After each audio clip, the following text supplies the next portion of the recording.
హాస్య కథలు. ఎలుక మరియు సైకిల్. కథ. ఒక చిన్న పల్లెలో చిట్టి అనే ఎలుక ఉండేది.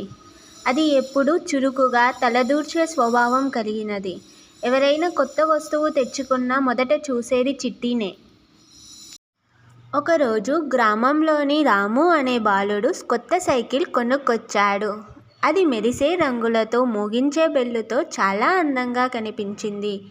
గ్రామంలోని పిల్లలంతా దానిని చూసి ఆశ్చర్యపోయారు. చిట్టి ఎలుక కూడా దగ్గరికి వచ్చి సైకిల్ను పరిశీలించింది.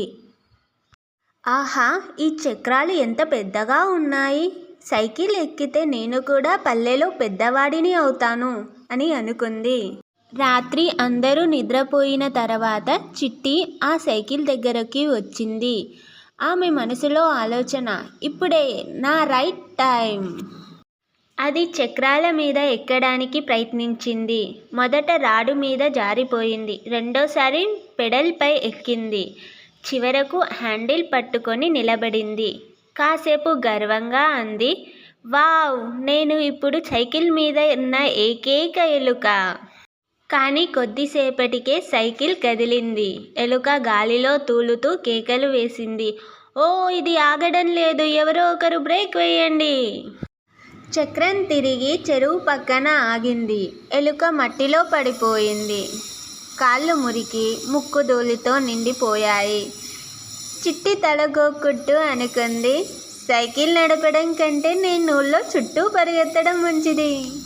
మరుసటి రోజు మిగతా జంతువులు అడిగాయి, చిట్టి, నీ సైకిల్ రైడ్ ఎలా అనిపించింది?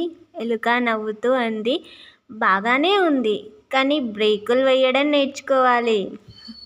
కథలోని నీతి.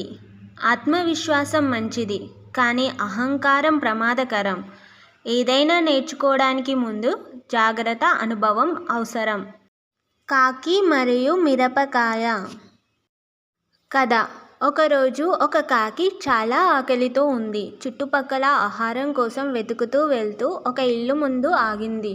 అక్కడ ఎండలో చాలా మిరపకాయలు ఆరబెట్టబడ్డాయి. కాకి వాటిని చూసి తలుచుకుంది, వావ్, ఇవి ఎర్రగా ఉన్నాయి, పక్కా రుచికరమైన పండ్లు అనుకుంటా. అది తక్షణమే ఒక మిరపకాయను ముక్కుతో తీసుకొని తినేసింది. కానీ ఆ వెంటనే దాని కళ్ళల్లో నీళ్లు వచ్చాయి. అయ్యో, ఇది ఏంటిరా బాబూ, నిప్పు తిన్నట్టుంది అని కేక వేసింది. చుట్టుపక్కల ఉన్న పక్షులు నవ్వుతూ చూశాయి. కాకా, అది పండు కాదు, మిరపకాయరా అని చెప్పాయి. కాకి నాలుక ఊపుతూ చెట్టు మీదకు ఎగిరిపోయింది. నీళ్లు తాగి ఊపిరి పీల్చుకుంది. కొద్దిసేపటికి ఓ తెల్ల పావురం దగ్గరికి వచ్చింది. పావురం అడిగింది, ఏమైందిరా కాకా? కాకి దాని చెవులో చెప్పింది, ఇక్కడ ఒక అద్భుతమైన పండు ఉంది, చాలా వేడి రుచి, నువ్వు తిని చూడు. పావురం కూడా నమ్మి ఒక మిరపకాయను తినేసింది. తర్వాత అది కూడా ఆకాశంలో కేకలు వేస్తూ ఎగిరింది. అయ్యో, నిప్పు మింగేశానేమో. కాకి నవ్వి అంది, ఇప్పుడు నీకు కూడా వేడిపండు రుచి తెలిసింది కదా. కథలోని నీతి. ఎదుర్కొన్న తప్పును మరొకరిపై ప్రయోగించడం సరైన మార్గం కాదు. ఏదైనా తినే ముందు, చేసే ముందు తెలుసుకోవడం చాలా ముఖ్యం. హాస్యం మన తప్పులను గుర్తించడానికి ఒక చక్కని మార్గం. ఆవు మరియు కర్ర. కథ. ఒకసారి ఒక గ్రామంలో ఒక ఆవు ఉండేది. ఆ ఆవు చాలా సోమరిగా ఉండేది. రోజు మొత్తం చెట్టు కింద నిలబడి గడ్డి తింటూ సేద తీరేది. ఒకరోజు మధ్యాహ్నం బాగా వేడిగా ఉంది. ఆవు చెట్టు నీడలో నిలబడి గడ్డి తింటుంది. అప్పుడే పక్కన ఉన్న కుర్రాడు వచ్చి దాని మెడకు ఒక చిన్న కర్ర కట్టేశాడు. ఆవు ఆశ్చర్యపడి అడిగింది, అయ్యో, ఇది ఎందుకు కట్టేశావురా? కుర్రాడు నవ్వుతూ అన్నాడు, ఇది నీ కొత్త అలంకారం అమ్మా, ఫ్యాషన్ కర్ర. ఆవు మొదట నమ్మలేదు. కానీ తర్వాత అద్దంలో తనను చూసి, నీళ్ళలో ప్రతిబింబం చూసి తలుచుకుంది, ఇది నిజంగానే నాకు బాగుంది. అప్పటినుంచి ఆవు ప్రతిరోజు ఆ కర్రను అలంకారంగా పెట్టుకొని తిరగసాగింది. గ్రామంలోని ఇతర జంతువులు ఆశ్చర్యపడి అడిగాయి, ఆవు, నీ మెడలో ఈ కర్ర ఎందుకు? ఆవు అంది, ఇది దోమల దాడికి రక్షణరా. ఇప్పుడు దోమలు నా దగ్గరికి రావు. దీన్ని విన్న కోతి నవ్వుతూ అంది, దోమలకే కాదు అందరికీ భయం వేసింది నీ కొత్త ఫ్యాషన్ చూసి. మరుసటి రోజు భారీ వర్షం పడింది. ఆవు తడవకుండా చెట్టు కింద దాక్కుంది. కానీ కర్ర మాత్రం జారి నేలపై పడిపోయింది. ఆవు వెంటనే తలచుకుంది, ఇది ఫ్యాషన్ కాదు, ఫ్యాషన్ ప్రాబ్లం.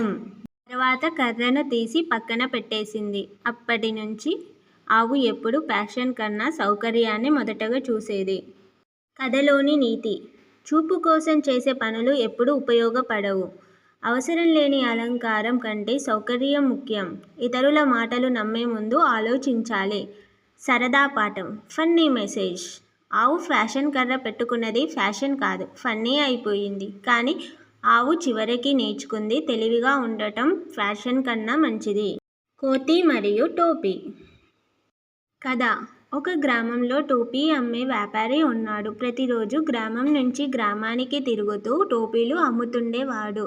ఒక చల్లని మధ్యాహ్నం అతను ఒక అడవిలో ప్రయాణిస్తూనే అలసిపోయి చెట్టు కింద కూర్చున్నాడు. చెట్టు కింద విశ్రాంతి. ఇక్కడ కొంచెం విశ్రాంతి తీసుకుంటే బాగుంటుంది అని ఆలోచించాడు. తన పక్కన ఉన్న పెద్ద బుట్టలో రంగురంగుల టోపీలను పెట్టి అలసటతో కళ్ళు చెదరగానే లోతుగా నిద్రపోయాడు. అక్కడ పక్కనే కోతుల గుంపు ఆ చెట్టులో నివసించేవి. వాటి కుతూహలం ఎప్పుడూ కొత్తగా ఉండేది. కోతుల చిలిపితనం. కోతులలో ఒకటి కిందికి చూసింది. అరే, ఈ బుట్టలో ఎంతో అందమైన టోపీలున్నాయి అంటే మరో కోతి, అవే మన తల మీద వేసుకుంటే మనం కూడా మనుషుల్లా కనిపిస్తాముగా. అన్నీ ఒకసారిగా చెట్టు కిందకి దిగివచ్చి టోపీలు తీసుకొని తమ తల మీద వేసుకున్నాయి. ఒకరి తల మీద ఎరుపు టోపీ, ఒకరి మీద నీలం టోపీ, ఒకరి మీద ఆకుపచ్చ టోపీ. అడవి మొత్తం నవ్వులతో మారుమోగింది. అమ్మకుడు మేల్కొనడం. కొద్దిసేపటికి వ్యాపారి మేల్కొన్నాడు. తన బుట్టలో ఉన్న టోపీలు లేవు. అయ్యో, నా టోపీలు ఎక్కడికి పోయాయి అని చుట్టూ వెతకసాగాడు. పైన చూసేసరికి చెట్టు మీద ప్రతి కోతి తల మీద టోపీ పెట్టుకొని ఊగుతుంది. ఒకటి అద్దం చూపినట్లు మరొకటి నడవడం నటిస్తుంది. వ్యాపారి కోపంతో అరిచాడు, అయ్యో, ఇవి నా టోపీలురా, ఇవ్వండి నాకు తిరిగి. కానీ కోతులు కూడా అతని మాటల్ని అనుకరిస్తూ అరిచాయి, అయ్యో, ఇవి నా టోపీలురా. బుద్ధిమంతుడి ఐడియా. అతను తల పట్టుకున్నాడు. ఇప్పుడు ఏం చెయ్యాలి అని ఆలోచించాడు. అప్పుడే చిన్నప్పుడు తన తాత చెప్పిన మాట గుర్తొచ్చింది, కోతులు మనల్ని అనుకరిస్తాయి. అతనికి ఒక తెలివైన ఆలోచన వచ్చింది. తన తల మీద ఉన్న టోపీని తీసి నేలపై వేసేశాడు. కోతులు చూసి నవ్వుతూ, ఆహా, ఇదే ఆట కదా అని అన్ని తమ టోపీలను కూడా నేలపై వేసేశాయి. వ్యాపారి వెంటనే టోపీలు తీసుకొని బుట్టలో వేసి నవ్వుకుంటూ అక్కడి నుంచి వెళ్ళిపోయాడు. నీతి: తెలివిగా ఆలోచిస్తే ఏ సమస్యకైనా పరిష్కారం దొరుకుతుంది. సమయస్ఫూర్తి మరియు ఆలోచన శక్తి మనల్ని విజయవంతులను చేస్తాయి. కథ సారాంశం: సంకట పరిస్థితుల్లో భయపడకుండా చిన్న తెలివితేటలతో కూడా పెద్ద సమస్యను పరిష్కరించవచ్చని, మరియు ఇది హాస్యంగా కూడా చాలా సరదాగా ఉంటుంది. ఈ కథలు మీకు నచ్చినట్లయితే please like, share and subscribe.